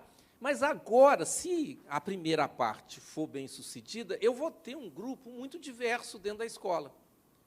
Então, como que eu vou fazer para que esta criança que está lá aprenda? Então, eu estou muito preso nessa discussão. Né? O professor Cordão e eu, nós acabamos... Eu aprendi muita coisa com o Cordão. Então, eu não sei, Cordão, se isso aqui foi de lá ou se foi iteração, mas a gente falava proposta pedagógica. Por que eu estou chamando proposta pedagógica e não projeto político pedagógico? Porque eu quero enfatizar o pedagógico. Né? Todo o meu discurso é profundamente político. Mas se a criança não aprende, me desculpa, tem alguma coisa errada. E o que é a proposta pedagógica? É o que ensinar, é o como avaliar. Então, eu estou entendendo que, na hora que a gente trouxe um grupo diverso, eu vou ter que repensar o que ensinar, eu vou ter que repensar muito como ensinar. Né? Pois bem, aí eu vou me ater agora um pouquinho à discussão que está muito quente do ensino médio, porque é onde essa questão do que ensinar está muito colocada. Nós estamos num mundo louco, que é impossível que todos os estudantes aprendam tudo e todos aprendam o mesmo. Não é fantástico? Um país desigual como o Brasil. Aí você fala, não, eu quero que todo mundo aprenda a mesma coisa. Então, isso é a melhor receita para poucos aprenderem tudo, que é o que a gente adora. Né? O Enem é uma fábrica de exclusão. Né? Por quê? Entre outras coisas. Porque, em princípio, você fala, todo mundo vai aprender tudo, e todos vão aprender o mesmo. Alguns vão aprender, os outros não vão aprender nada. Qual foi a solução pensada? Vamos criar a formação geral básica e vamos fazer os itinerários. Tá? Eu não estou querendo, gente, entrar aqui na discussão do ensino médio, estou só querendo chamar a atenção de que esses dois conceitos, eles são importantes, a renda de cada aluno vai ser diferente, mas tem que ter alguma coisa comum. Essa discussão, ela precisa vir para a nossa preocupação.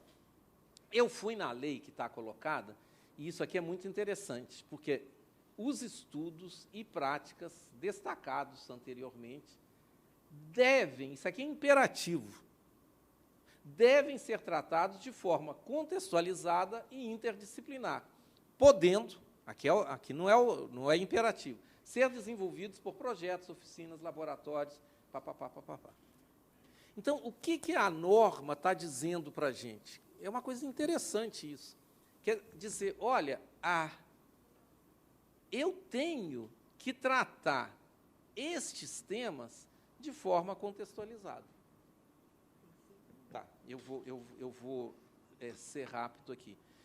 Como que seria a minha solução? Eu gostaria que na escola, aqui eu estou falando de ensino médio, mas vale para o fundamental, certamente, que a escola, ao olhar a física, ela tivesse temas gerais, como energia. Aqui, a pedagogia para isso seria uma pedagogia diferente. Então, deixa eu pular para as pedagogias. Eu vou ter que pular aqui. Quais pedagogias eu vou utilizar? A pedagogia que for a pedagogia adequada para aquilo que a criança vai aprender. Por que eu pulei, gente? Eu queria insistir muito nisso. Na minha cabeça, são aprendizados. Aprendizados de 3 dimensões. Na realidade, de 4 dimensões. Porque tem a solução do problema, tem a competência. Então, eu vou escolher a pedagogia de acordo com aquilo que o objetivo de aprendizagem está colocando. Então, eu não tenho nenhum problema de você dar uma aula tradicional. Eu tenho todo o problema de você, a escola, só ter aquele tipo de atividade. Por quê?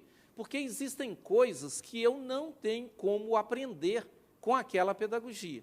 Deixa eu tentar ser mais claro aqui. Eu vou ficar indo e vindo, gente, porque não vai ter jeito. Eu queria passar um pouquinho aqui nesses 4 Cs. Se eu pudesse fazer uma síntese, o que eu quero que a criança aprenda, o jovem aprenda? Então, eu quero que ele aprenda pensamento crítico. Onde que ele vai aprender pensamento crítico? Na leitura, na língua portuguesa, na física, na matemática. Eu falei no princípio, né, não chegamos a falar de ideia, mas eu estudei latim. E o meu professor de latim falava que latim era muito importante para o pensamento crítico. Porque você tem que colocar em ordem direta, você tinha que pensar. Então, isso aqui é o que eu chamo de um skill. Né, a palavra habilidade em português ela tem frequentemente outro sentido. Então, isso é algo que eu quero. Criatividade. Mas deixa eu ficar nesses 2. Colaboração e comunicação. Hoje, a gente quer que o jovem saia da escola tendo capacidade de trabalhar em grupo. Que ele tenha capacidade de comunicar. Esses são objetivos. Se eles são objetivos, eu preciso descobrir qual é a pedagogia adequada para aqueles objetivos. Então, por que eu tenho que ter aprendizagem baseada em projetos? Porque ele precisa aprender a resolver problemas. Quer dizer, a minha cabeça aqui funciona muito assim. Qual é o objetivo de aprendizagem que me pede uma pedagogia específica? Eu estou muito incomodado quando o discurso, e esse é o discurso dominante, ele está centrado na forma e não no resultado. Vamos lá. A pessoa fala, situações de aprendizagem. Qual aprendizagem? Quer dizer, isso é uma pedagogia. É uma pedagogia para quê? Então, aqui a minha reflexão com você seria, claro que eu quero, eu sou muito fã aqui dos jogos cooperativos, né? Porque a gente precisa aprender a colaborar. Nossa, ainda vai me dar 5 minutos, eu vou fazer bom uso deles, então. Eu achei que eu tinha que terminar. Cláudia, não é isso? Ou Luciano. Jogos cooperativos. Obrigado, Cláudia. Eu saí aqui fora do controle, mas eu estava lembrando o seguinte. Eu tenho uma filha e um filho. E a Camilinha, então, um dia, de gatinho não tinha nascido, e ela queria ter uma cachorrinha, um cachorro. Os pais intelectuais, aquele toquinho de gente, fala assim, vamos ter uma eleição onde a minoria ganha? Eu acho, quer dizer, a gente adora os filhos, se ela tivesse falado qualquer outra coisa, eu também estaria. Mas é a ideia de que, puxa, será que não pode ter um jogo, ao invés da gente... Isso aqui é o dilema do prisioneiro, né? Onde ele está ensinando que a cooperação é boa. Né? Então, a gente tem que trazer, se eu quero criar aquela pessoa que vai colaborar, eu tenho que pensar qual que é a pedagogia adequada para isso. Eu vivi, muitos de vocês também, ser bom aluno, eu era um ótimo aluno, estudava sozinho, eu era bom aluno de matemática. Né? Quer dizer, o meu filho foi completamente diferente, ele liga um sistema de comunicação o tempo inteiro. Então, a pedagogia, ela tem que estar servindo a um aprendizado. Já que eu tenho tempinho, por que eu estou defendendo os temas interdisciplinares, os tópicos interdisciplinares? Porque o mundo mudou. Quer dizer, lixo é um problema seríssimo nas nossas cidades, mobilidade urbana. A primeira ciência foi a astronomia. Você imagina o ser humano olhar e falar, interessante, nasce, põe. 100 mil anos depois, ele começou a perceber uma regularidade. Quer dizer, então, nós temos problemas novos. Por isso, esses problemas, eles têm que estar na... Então, eu não sou fã das tais áreas. Eu acho isso ali uma bobagem fantástica. Eu acho que o mundo junta... Para eu tratar do lixo, eu vou ter que tratar do lixo. Quer dizer, quando a pessoa fala, eu vou ter uma atividade que junta língua portuguesa e ciências. Qual que é o problema? Quer dizer, a ciência, ela caminha na solução de problemas específicos. Entende? E aí a interdisciplinaridade passaria por isso. Eu falei agora, só para terminar, eu fiquei fugindo desse ponto. Nós temos um problema semântico, mas entenda que, quando eu estou falando de habilidades, eu estou falando que, em princípio, ela seria ensinada com objetivos disciplinares ou interdisciplinares. Eu não quero ter uma aula de colaboração quinta-feira de 9 às 10. Entende? Mas agora as socioemocionais está vivendo assim, né? Como tem muito interesse, todo mundo está falando, agora são as socioemocionais, você tem que ter aula, o que é garra, o que é resiliência. Não, eu acho que isso tem que estar no projeto pedagógico. Se não tiver, nós temos um problema. Mas, agora, querer separar isso, eu já não gosto tanto. Gente, uma última palavra, que é a avaliação. Nós temos um problema sério de avaliação. Eu tenho chamado a atenção para essa taxonomia, que uma questão uniestrutural, ela é isolada. Tá? Em que cidade Pelé nasceu? Aqui uma questão que é multiestrutural, várias informações. Aqui eu liguei. Aqui é relacional. E aqui é o relacional estendido. Deixa eu dar um exemplo que eu fiz quando eu estive no Recife. Uniestrutural. O chamado ciclo do açúcar ocorreu em que época? Quais os principais grupos sociais da sociedade açucareira? Perceba que isso aqui é aquela coisa super tradicional. Relacione o uso da mão de obra escrava com as desigualdades sociais no Recife atual. E compare a estrutura social do Recife durante o ciclo do açúcar com a de Ouro Preto. Qual é o nosso problema? Essa aluna lá da Universidade de Ouro Preto, ela pegou a prova Brasil, olhou as questões e mostrou que, no 5º ano, todas as questões são uniestruturais. Percebe? É um desastre. Nós estamos com uma expectativa. O nosso aprendizado, ele não está chegando aqui. Entende? Então, para ele chegar aqui, eu preciso da pedagogia correta, mas eu também preciso da avaliação. Tá? Então, hoje, para mim, está muito claro. Eu odeio a prova de múltipla escolha. Por quê? Porque a prova de múltipla escolha, ela leva você a ficar aqui. Eu sei que é possível construir múltipla escolha aqui, eu sei disso, né? Mas nós temos um problema sério nos nossos testes, que é uma dependência completa disso. Gente, é como eu terminei, agora não dá mais para essas outras coisas, e eu queria simplesmente terminar. Olha, um projeto educacional, ele precisa mais do que filosofia, sociologia, gestão, estatística, psicologia, política, ideologia, agora religião. Ele precisa de teoria pedagógica. Então, eu queria terminar com essa imagem que, Menezes, é muito... Tem uma coisa, eu falava com o professor, latente. Nós estamos fazendo a reunião no Instituto de Física. Quer dizer, a física foi, durante anos, né, a grande ciência. A educação precisa de ciência. Agora, ela precisa de ciência para produzir direito, para produzir uma sociedade melhor. Nós não vamos tomar boas decisões se a gente não tiver o conhecimento. Meu resumo, se eu pudesse pedir vocês, quando pensarem a escola, pensem na desigualdade. Quando aparecer um secretário dizendo, vamos fazer um planejamento estratégico, transformar no IDEB maior que 1. Não, está faltando desigualdade. Cadê a desigualdade? E respeitar na diversidade de tratamento as pessoas que a gente tem, que agora estão na escola, e que, portanto, tem que impactar o que nós estamos estudando e como que nós estamos estudando. Tem várias outras pessoas que podem falar isso com muito mais propriedade que eu. Muito obrigado, e o tempo acabou.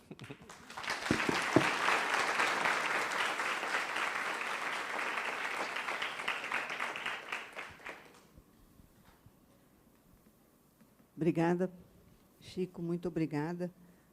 Acho que se alertou para uma coisa, que nós usamos palavras ao léu e pouco pensamos no significado que a elas atribuímos no nosso cotidiano. Acho que isso é muito importante, saber daquilo que nós falamos, né, e por que nós falamos. Muito obrigada, acho que você trouxe muitas reflexões, mas vamos partir, então, para as falas. O pessoal pode se manifestar oralmente, né? Então, por favor, me ajudem aí a ver quem quer falar, tá? Porque eu posso perder. Lino. Estou passando. Você vai passando? Tá.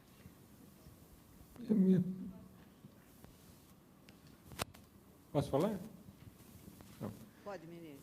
Eu queria pegar um exemplo que você trouxe, que foi o aluno que fez o assalto à mão armada. Eu acho que ele é precioso. Na hora que ela perguntou, cadê o menino que me chama Daniel? Sei lá. Pois é, cadê o Daniel? E alguém falou 171.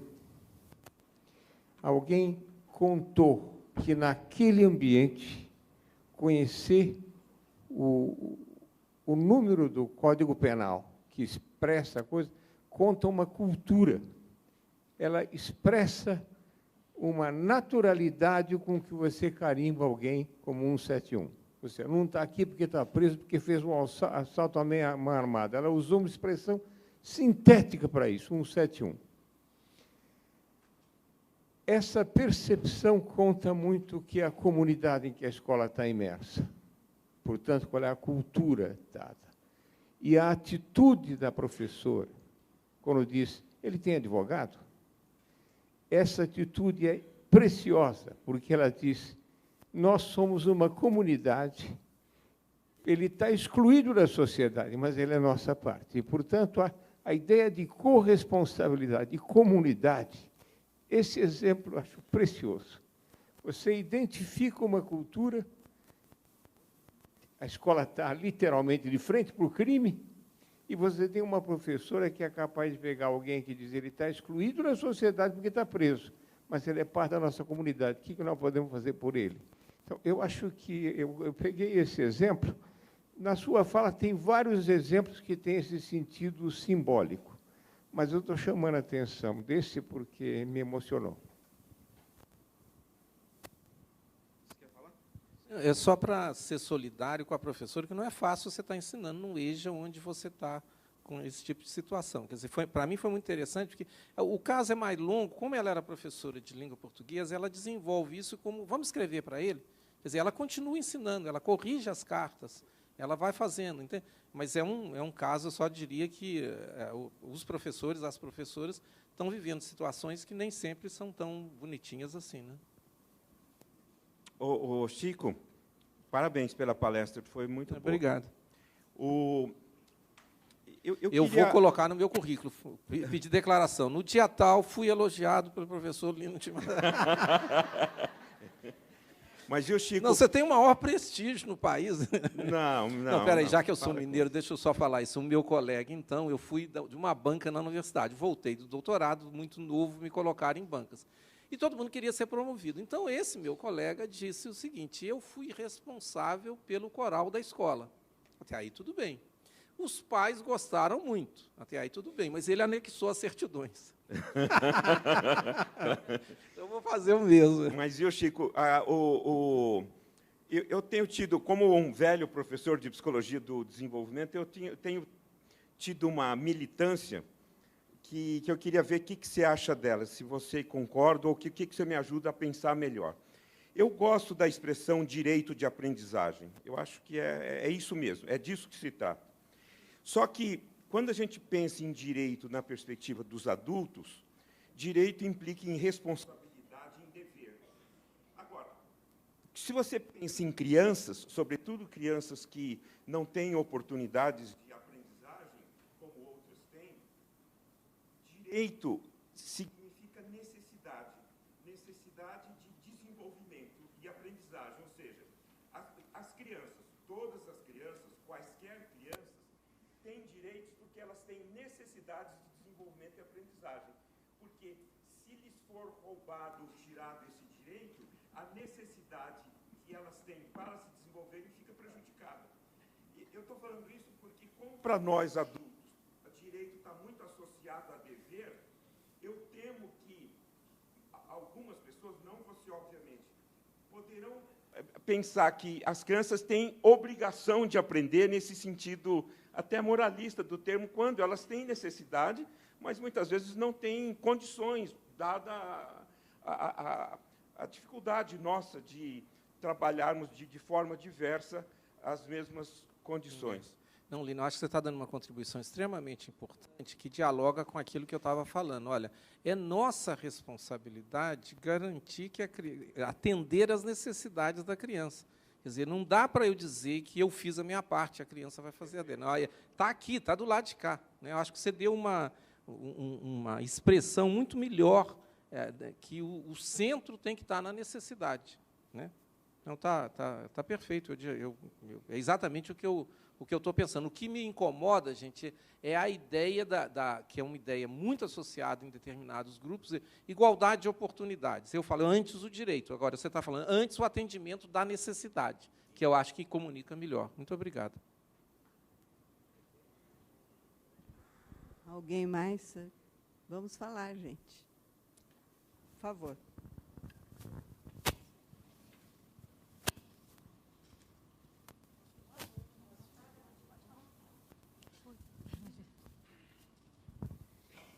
Bom dia a todas e todos. Meu nome é Vanessa, eu sou diretora de uma escola municipal na Zona Leste de São Paulo. Enquanto o professor falava, algumas reflexões me vinham à memória, né, e aqui na minha cabeça. Uma delas é a questão de se trabalhar o projeto, mas de se pensar um projeto na perspectiva da escuta. Porque, se nós trabalharmos o projeto e desconsiderarmos, como os professores muito bem colocaram, a realidade de onde a nossa criança vem, quais as situações limites colocadas ali, que concepções de mundo aquelas pessoas têm, nós vamos acabar trabalhando numa perspectiva colonizadora, numa perspectiva que não se encaixa e que parece grego. Sabe aquela escola em que o aluno vai para a escola e parece que ele está em outro mundo, porque em nenhum momento ela dialoga com a realidade dele? Então, assim, eu gostei, achei muito pertinente essa coisa do projeto, e acredito muito nisso.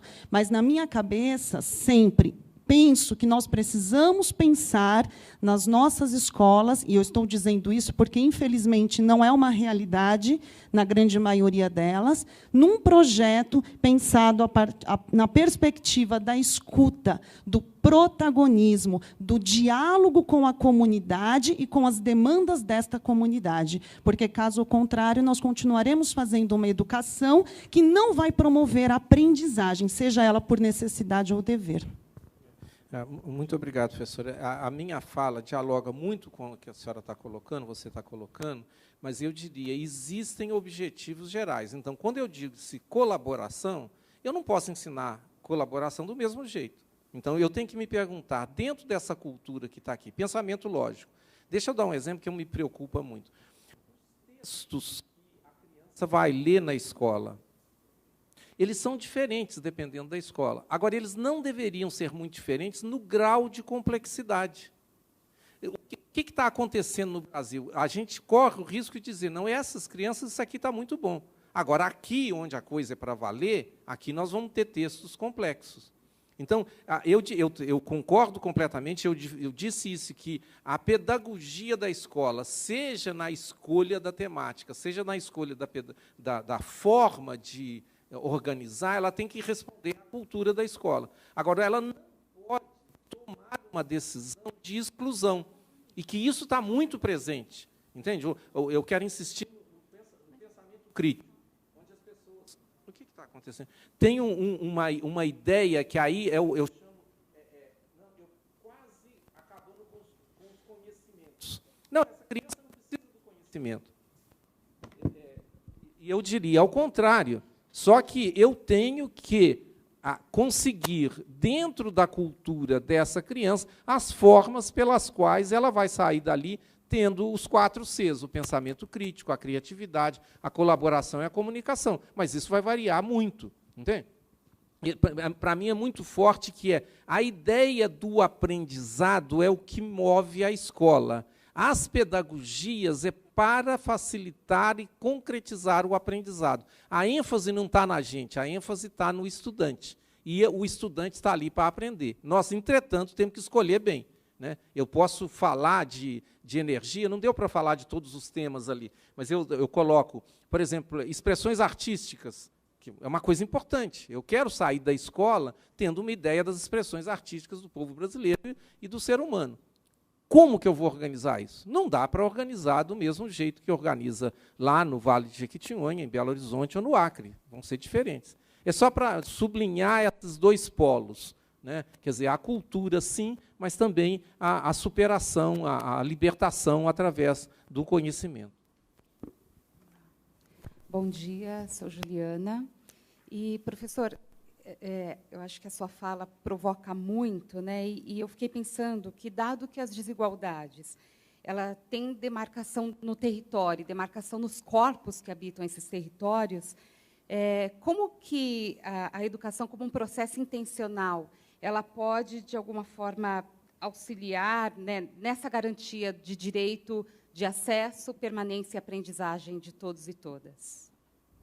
Obrigado, Juliana. Você traz um ponto extremamente importante. O acesso é o mais simples. O Brasil praticamente venceu no ensino fundamental, né? Agora, nós estamos com muito problema nos outros. A questão da permanência, gente, é uma questão de estar um nosso alcance.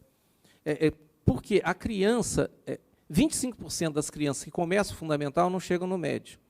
O IDEB ele está criando um problema. O IDEB hoje está virando o seguinte: reprove nos anos pares. Porque como o IDEB é nos anos ímpares, se você reprovar nos anos pares, você ganha duas vezes. Primeiro, aquele aluno vai ser aprovado no ano seguinte, e, portanto, conta positivo. E ele não fará. Entende? Então, isso é muito complicado. Então, eu tenho dito muito, vamos considerar a trajetória. Trajetória que toda escola podia ter. Então, o meu colega do INEP, que eles estão usando as bases mais facilmente, ele está dizendo que já no fim do Fundamental 1, a gente já sabe quem vai chegar no médio. Então, é muito complicado a gente entrar na internet, perguntar sobre carrinho de bebê e ficar 2 semanas respondendo, você não quer comprar esse carrinho, não quer fazer isso, e na escola a gente ter a informação e não fazer nada com ela, né? Eu acho que isso é importante. Agora, você coloca o outro ponto, que é o ponto da professora anterior, que a aprendizagem ela exige aí mudanças na nossa rotina. Entende? É aprendizado, sim, mas eu tenho que mudar, seja no método, seja na temática, seja nas escolhas. E aí eu não sei se a gente está com uma solução boa para isso. Ou eu estou com uma forma muito rígida e, como a professora diz, completamente alheia à realidade da criança, ou eu vejo esse risco de você não enfatizar o conhecimento. Não, para você que está aqui, eu vou te dar aqui esse conjunto de outras coisas, né? Você não precisa aprender a ler um texto complexo. Não, eu vou ler o texto complexo da realidade dele, né? Quer dizer, a gente não está preparado para dizer, nesta realidade, eu estou falando caso demais, né? Eu conheci o mar com 20 anos, a minha mãe com 65, e meu pai optou por não conhecer o mar, que é um negócio estranho. Eu cheguei em Belo Horizonte, a professora de português era ótima, e ela foi nos ensinar o que é um texto descritivo. Então ela falou, botou no quadro, descreva as ondas do mar. Eu fiz igual o Jonathan ali. Eu falei, professora, eu nunca vi o mar. Foi um alívio geral, porque de 24 alunos, 16 nunca tinham visto o mar. Então, não dá para, lá no interior de Minas, naquela época, você querer falar texto. Então, o texto descritivo tem que bater na realidade. Eu sou muito orgulhoso, porque ela falou assim, então, sugira. O FMG está do lado do Mineirão. Então, a gente ficava, e o pôr do sol no Mineirão, até hoje, é uma coisa que me impacta. Eu falei, o pôr do sol no Mineirão. Tudo bem, é uma realidade, uma coisa tão bonita quanto as ondas do mar. Então, Juliana, isso que você falou, acho que a gente precisa ter mais exemplos. Como que nas diferentes situações eu puxo os aprendizados libertadores? Quer dizer, o que me incomoda é um discurso anti-conhecimento para quem precisa do conhecimento para se libertar. Entende? Eu não posso ter não, isso daqui, o pensamento lógico, é só para essas pessoas. Não, toda pessoa tem que ter o pensamento lógico. Agora, eu vou aprender de acordo, o Freitas falou, olha, nós estamos imersos numa cultura. Não há aprendizado se eu não respeito a cultura onde eu estou envolvido. Mais uma questão, pelo menos. Bom dia a todas e a todos.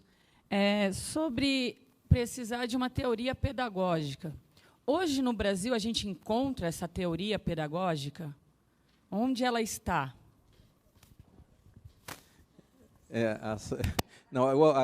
Outras pessoas vão responder, mas, assim, nós estamos fazendo aqui, nós estamos construindo isso. Eu queria voltar, no meu caso, da discussão e do registro. Então, quando eu estou preocupado com desigualdade, como que a desigualdade se concretiza no ambiente escolar? Isso não está completamente sistematizado, mas eu tenho certeza, e a iniciativa de vocês é muito interessante, porque daqui vai sair uma rede. Daqui vai sair uma rede onde vocês vão trocar, né? Então, tem muita coisa, sim, de teoria pedagógica. Qual que é a ideia guia disso? Vai ser a ideia guia dos aprendizados. Perceba que eu estou usando no plural, né? Ou seja, o nosso papel para criar a teoria, para colocar a escola, que é a forma que isso se concretiza, é para chegar a dar oportunidade e garantir que as crianças aprendam.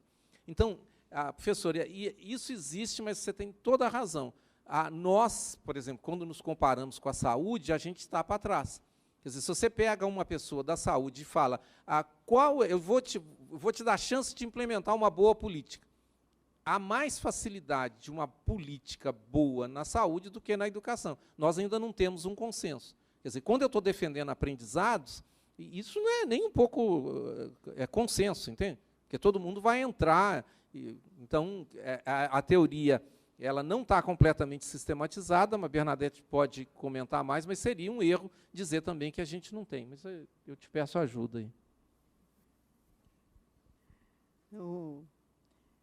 Eu acho que você respondeu muito bem, porque, na verdade, teorias pedagógicas se constroem em práticas. Mas existe um problema aqui, e vou puxar a sardinha para o meu lado, né? Que, na educação, nós deixamos de estudar as teorias pedagógicas, ou seja, como na história da educação, tá certo? Se pensou a possibilidade de criar relações pedagógicas fecundas.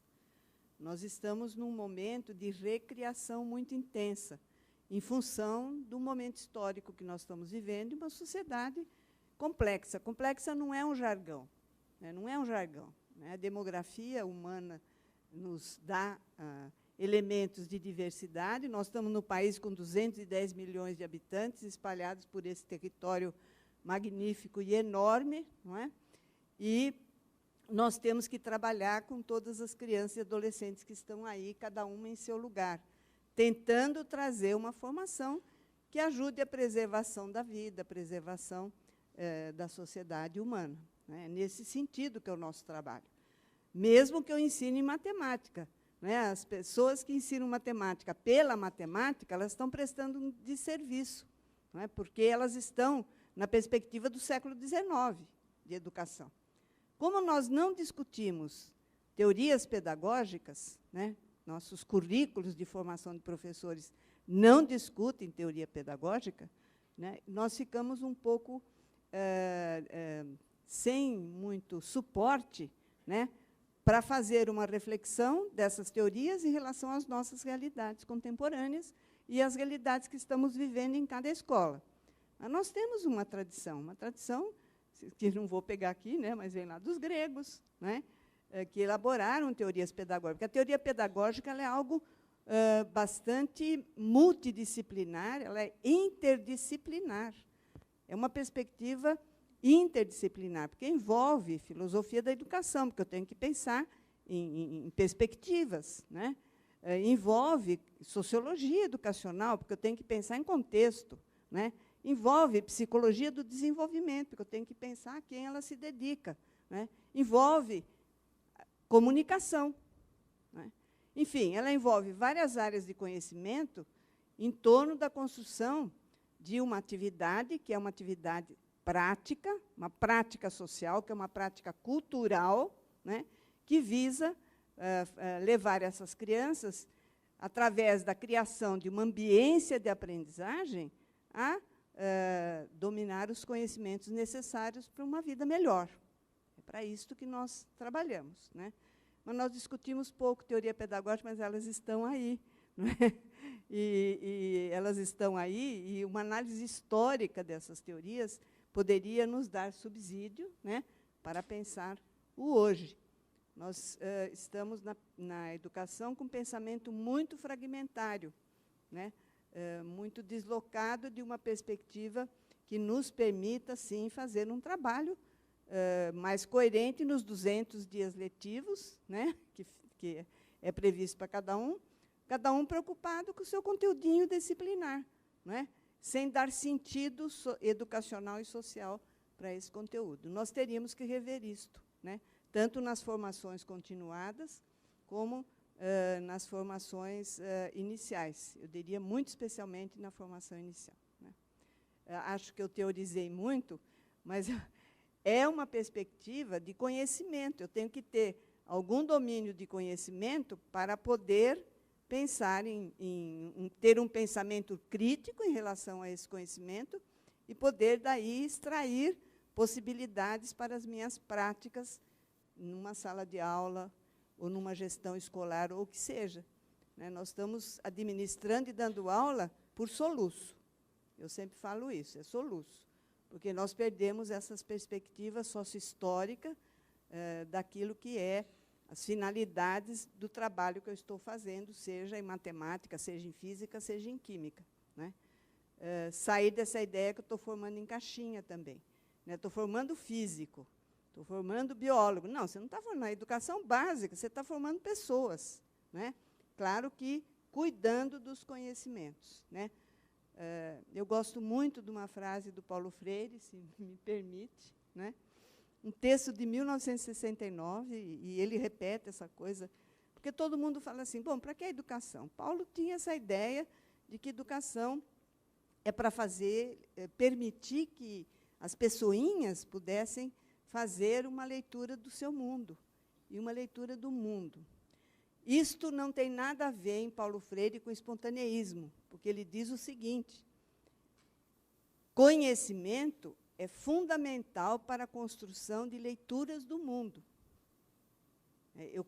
Pelo conhecimento é que eu posso fazer a leitura do mundo. Sem conhecimento, não há possibilidade de exercício efetivo da cidadania, né? Então, nós temos que realmente ter fundante a questão seguinte, né? Há conhecimentos essenciais que permitem às pessoinhas que nós estamos educando, né, se colocarem no mundo, fazerem as suas mediações e interpretações. Eu não vou doutrinar, eu vou dar para ela, né, elementos para que ela autonomize o seu pensamento e desenvolva o pensamento crítico, né? E é esse o trabalho pedagógico. Isso exige muita teoria pedagógica, que se desdobra em práticas pedagógicas, e eu volto a repetir, que são práticas culturais. Não sei se eu dei aí uma resposta, mas é o que eu posso fazer agora. Nós estamos encerrando. Você quer falar alguma coisa? Agora eu dou a palavra para você. Eu primeiro queria me desculpar, eu estou a semana toda fora, eu não vou poder ficar com vocês. E aí, Nilson, você falou que vai ter outras vezes, eu falei, então eu volto um dia e aí eu assisto e fico o dia todo. Para mim é um desafio que, assim, com certa satisfação. E eu queria voltar nessas duas ideias, pegando o que a professora Bernadette falou. Olha, conhecimento, nós precisamos discutir qual conhecimento. Quer dizer, a minha matemática, tinha uma coisa na matemática, Nilson, que chamava igualdades trigonométricas.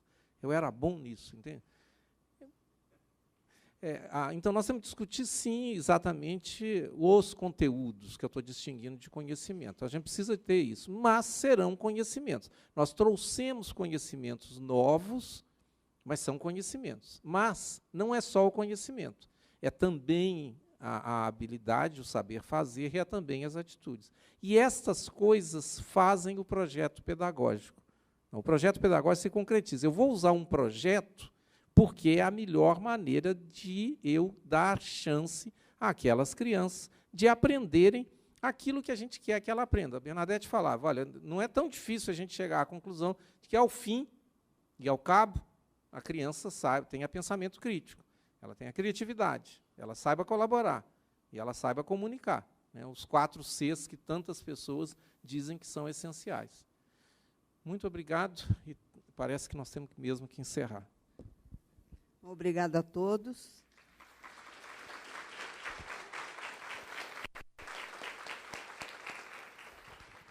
Gente, eu acho que a fala inicial cumpriu inteiramente a expectativa, né, de semear dúvidas e questões que agora a gente vai, todo mundo lá para as 3 salas. No bloco de baixo nós vamos ajudar a encaminhar, não é?